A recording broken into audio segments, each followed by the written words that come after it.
Salut, Ange Prisca Denzo, Ange Prisca le blog, défibrillateur des réseaux sociaux, Ange la solution, Ange la vérité.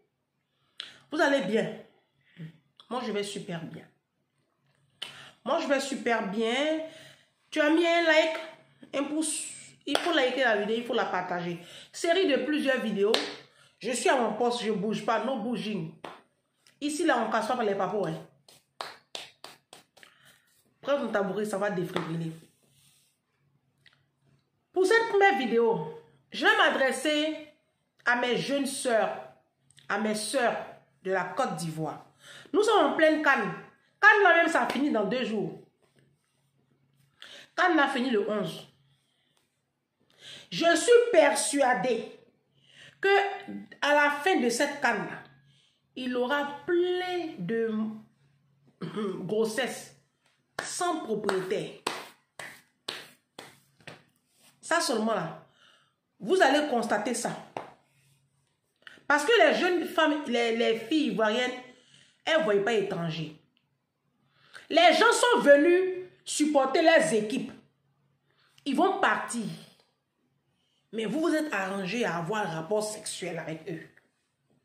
Sans aucune protection. À cause de quoi? Porc braisé, poulet braisé, ou bien quoi? Des petits hôtels. Ils sont à l'hôtel, c'est ça. Voilà, ils sont dans les grands hôtels là. Vous allez voir un peu là-bas comment c'est et puis faire Snapchat, mettre sur les réseaux pour dire que c'est vous aussi. C'est ça. Hein? J'ai fait cette vidéo là pour mettre en garde. Bon, peut-être que c'est un peu trop tard. J'aurais dû faire cette vidéo là depuis longtemps. Mais je suis persuadée que au sortir de cette canne là, on aura beaucoup d'enfants métis. Beaucoup d'enfants, qui n'ont pas de papa. Moi, je veux m'adresser à mes jeunes sœurs. Essayez de vous revoir. Vous avez des cuisses trop légères. Les rapports sexuels, là, ce n'est pas un jeu. À faire, les gens sont venus jouer dans notre pays, là. Vous êtes en train de vous offrir comme ça, voyage.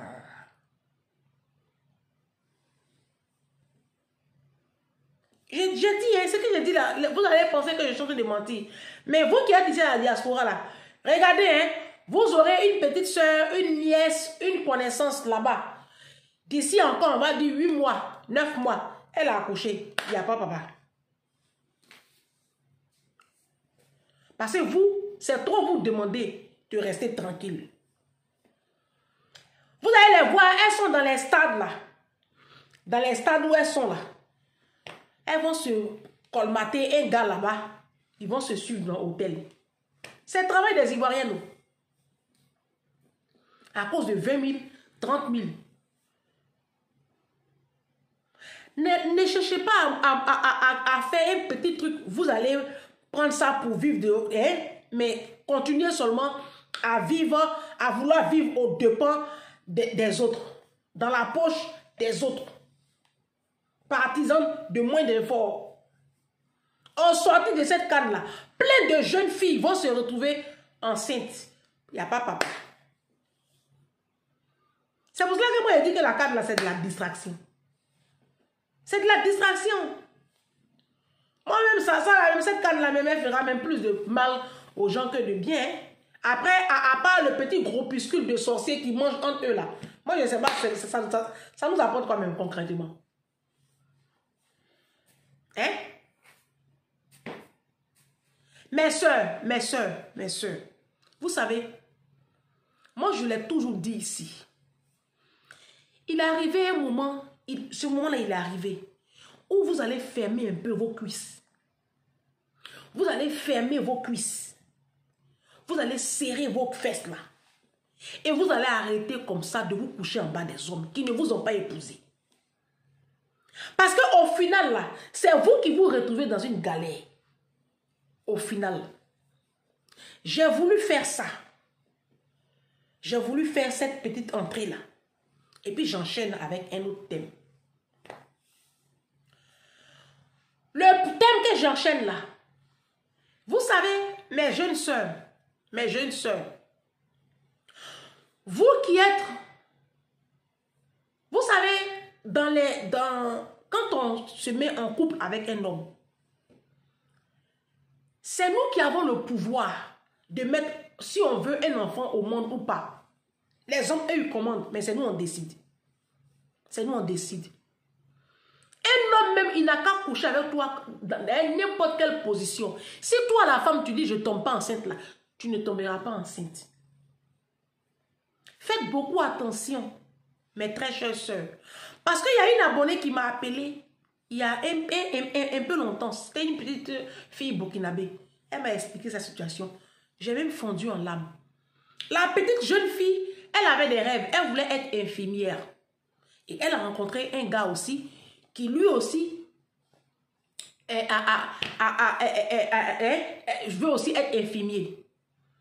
Et vous connaissez, nous les femmes africaines, vous nous connaissez notre affaire des enfants. C'est dans ça là, ils se sont mis ensemble. Elle est tombée enceinte. Quand elle est tombée enceinte, lui, il était aide-soignant. Il était aide-soignant. Quand elle est tombée enceinte, ses rêves là, elle a oublié. Elle n'a pas fini avec premier enfant là. Elle a aligné deuxième. Si vous avez entendu. L'enfant n'avait même pas encore 3 ans. Elle a aligné deuxième. Elle était enceinte. L'enfant avait 2 ans quand elle a pris la deuxième grossesse. Et c'est là que son chéri est rentré à l'école d'infirmier. C'est 3 ans les études. Il est rentré à l'école d'infirmier. Là où je vous parle là, il est sorti infirmier et elle est sur le carreau parce qu'elle a fait un 3e enfant. Et elle écoute mes vidéos et puis elle pleure. Elle dit, ma soeur, si je t'avais connue plus tôt, quand tu nous parles là, aujourd'hui je suis dans la merde, je ne sais même pas où je vais déposer les enfants là, pour aller me passer même permis de conduire, tu dis on a qu'à faire challenge là, je ne sais pas où je vais mettre enfant là, pour aller même m'inscrire au code là. Code là, si je mets, il faut que code là, il faut que je bosse, j'ai bossé code là comment? J'ai 3 enfants. J'ai dit, mais ton mari? Elle dit, ah lui il travaille beaucoup, et vous avez vu non? Vous avez vu non? C'est à cause de ça là, les hommes vous commandent les enfants. Pour que vos rêves là soient étouffés. Comme ça, eux là, ils seront toujours des machos. Tu as tes rêves. Vous n'avez pas vu la petite Rihanna là? Vous n'avez pas vu Rihanna? Vous n'avez pas copié. Regardez Rihanna.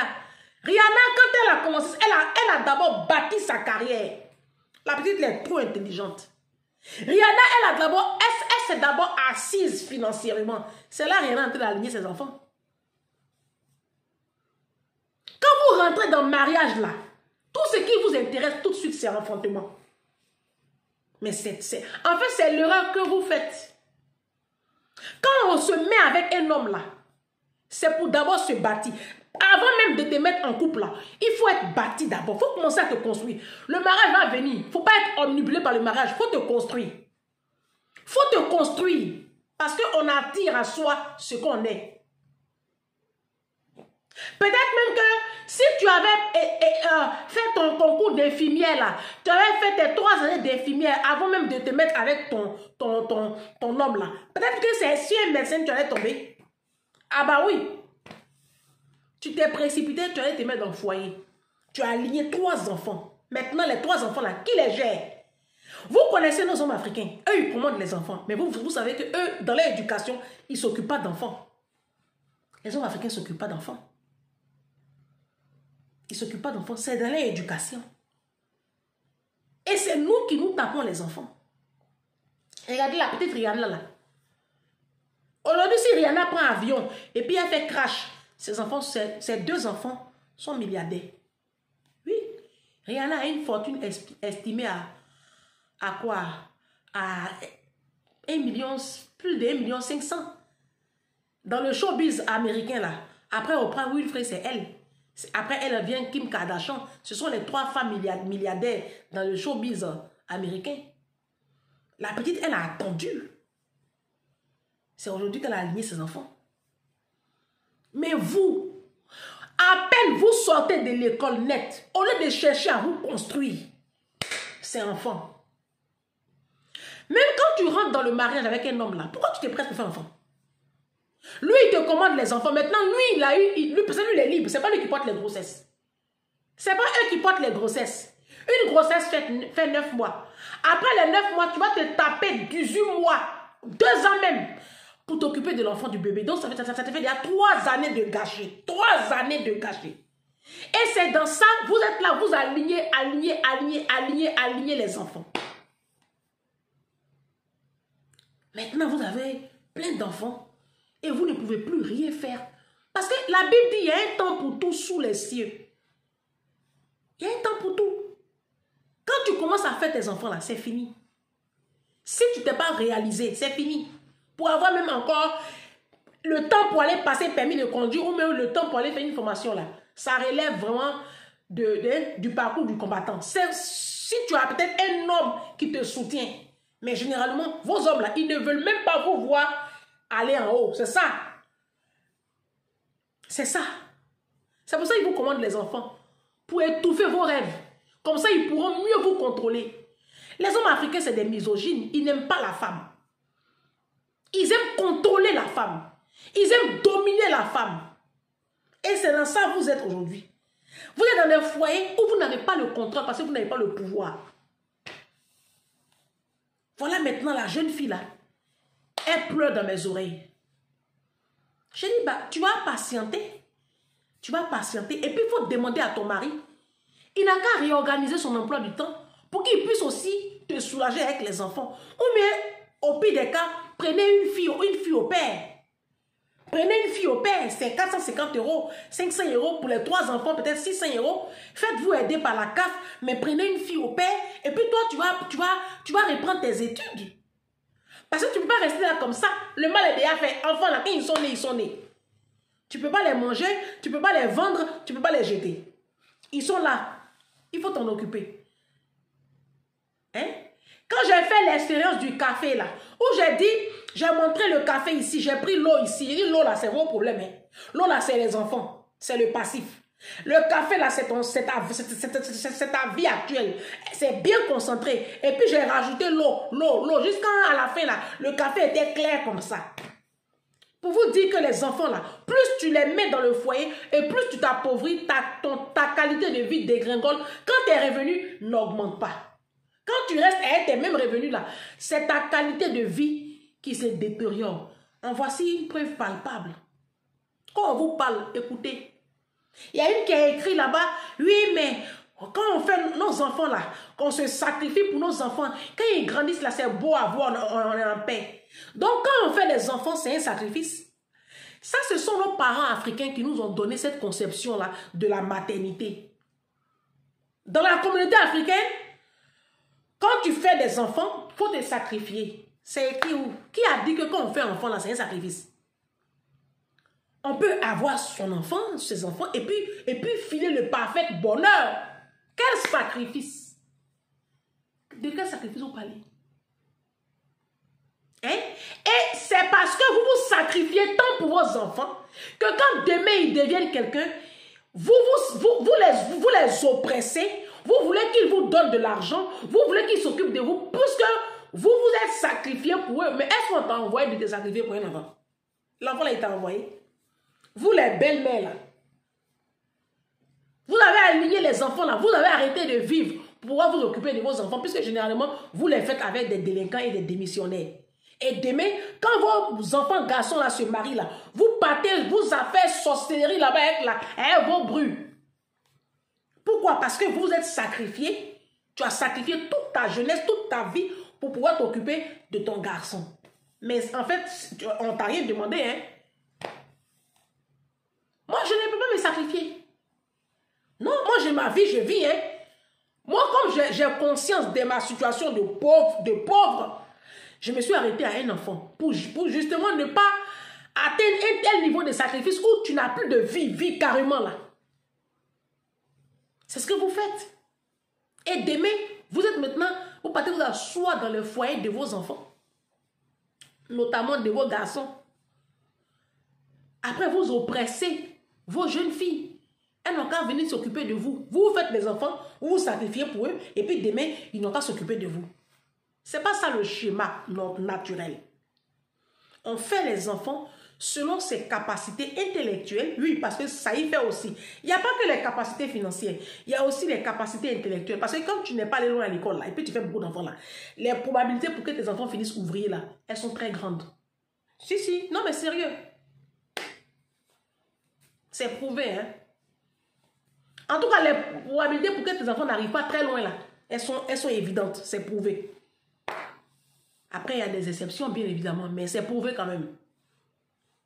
Mais parce que tu n'as pas les capacités pour pousser ton enfant, pour l'emmener au sommet, en haut. Tu n'as pas, en fait, le mindset, en fait. Donc, il n'y a pas que les capacités financières. Il y a aussi le facteur énergie. Il y a aussi le facteur temps. Et puis, tu regardes tes conditions.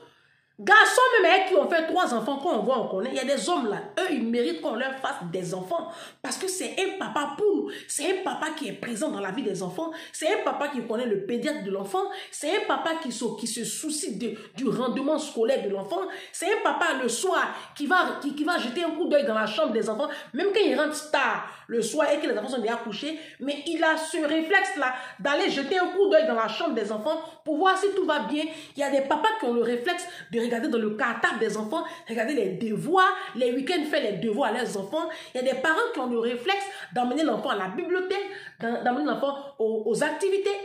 Ça, c'est des hommes, les yeux fermés, tu leur donnes 3 enfants. Papa qui paye loyer, puis qui paye course, et puis qui met au frigo, il ne calcule pas si maman a son argent ou si maman n'a pas son argent. Mais vos hommes là, c'est eux qui vont vous dire, mais et la CAF, la CAF a versé les des enfants, non? Moi, j'ai une copine là. Elle est camerounaise. Elle a marié un Gabonais. Ils sont à Paris. Ils ont 3 enfants. Son mari est médecin.